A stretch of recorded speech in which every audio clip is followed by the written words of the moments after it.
Hello guys, আসসালামু আলাইকুম। আমি আছি চট্টগ্রামের বিখ্যাত পার্কভিউ হসপিটালে। এটা একটা প্রাইভেট হসপিটাল আর এটা কাতালগঞ্জে অবস্থিত। আর চট্টগ্রামের যে কয়েকটা ভালো হসপিটাল আছে তার মধ্যে পার্কভিউ একটি। আমি আমার আপুকে দেখতে যাচ্ছি, কিন্তু আমার পাশে ফ্ল্যাটে থাকে। তো ওনার জ্বর হয়েছে, এই জন্য উনি কয়েকদিন ধরে ভর্তি আছে। কয়েকদিন আগেও আমি দেখতে এসেছিলাম, তো আজকে আবার দেখতে এসেছি। এটা হচ্ছে মেইন ওয়েটিং রুম, আর সামনে আছে কয়েকটা ফার্মেসি, আর সামনের দিকে হচ্ছে রিসিপশন, আর নিচতলায় 4টা লিফট আছে। সামনের দিকে 2টা আর ভিতরের দিকে 2টা আছে।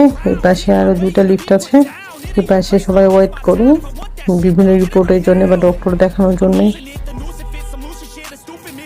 তবে সামনে 2টা লিফট ইউজ করা হয় কয়েকটা ফ্লোরের জন্য, আর আর পিছনের 2টা লিফট ইউজ করা হয় অন্য ফ্লোরের জন্য, কারণ অনেক মানুষ থাকে। এই জন্যে একটা লিফট ইউজ করতে গেলে হয় কি অনেক ঝামেলা। আমি সামনে গিয়ে লিফটে উঠবো, লিফটের জন্য ওয়েট করতেছি। এই জায়গাটাতে সবাই ওয়েট করে। আমার বাম দিকে আছে কয়েকটা ফার্মেসি। এটা তো বিশাল হসপিটাল, এই জন্যে কিছু লোক এইদিকে বসে রিপোর্ট নেওয়ার জন্য, কিছু ওই পাশে বসে। আর এখানে সবসময় ক্লিনিং করার জন্য অলওয়েজ এরকম মুছতেই থাকে, কারণ যেহেতু এখানে যেখানে বেশি মানুষজনের সমাগম সেখানে তো একটু আসলে ধুলাবালি বেশি হবেই। এই জন্য কন্টিনিউয়াসলি এরকম ওনারা ক্লিন করতেই থাকে। তবে বর্তমান সময়ে চট্টগ্রামের যে কয়েকটা প্রাইভেট হসপিটাল আছে, এখানে তো আমাদের প্রচুর রিলেটিভসরা আসে, যারা সার্ভিস নিয়ে যায়, তারা বলে বর্তমানে নাকি এটা একদম বেস্ট পজিশানে আছে।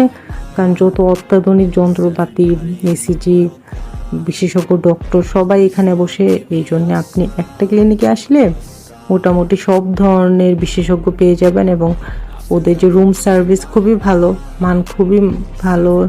তার সবসময় দক্ষ নার্স দিয়ে ওনারা ইঞ্জেকশন দেয়, মেডিসিন পুশ করে। যাক দিয়ে আমি চলে এসছি এখন 11 তলায়। আমার আপু 11 তলাতেই আছে।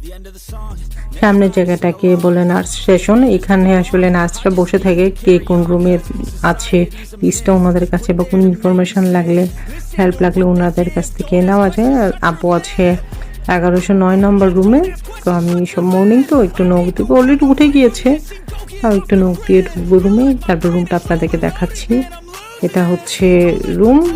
আসলে এইদিকে আপু শুয়ে আছে, এই জন্য ভিডিওটা করছেন। এটা একটা এক্সট্রা বেড, এখানে চাইলে একজন থাকতে পারে। তারপর আমি যেখানে আছি এখানে একটা বড় সোফা আছে, চাইলে এখানেও একজন শুতে পারে। আর পাশে একটা ক্যাবিনেট আছে, ছোট্ট একটা ফ্রিজ, ওভেন, টিভি, ড্রেসিং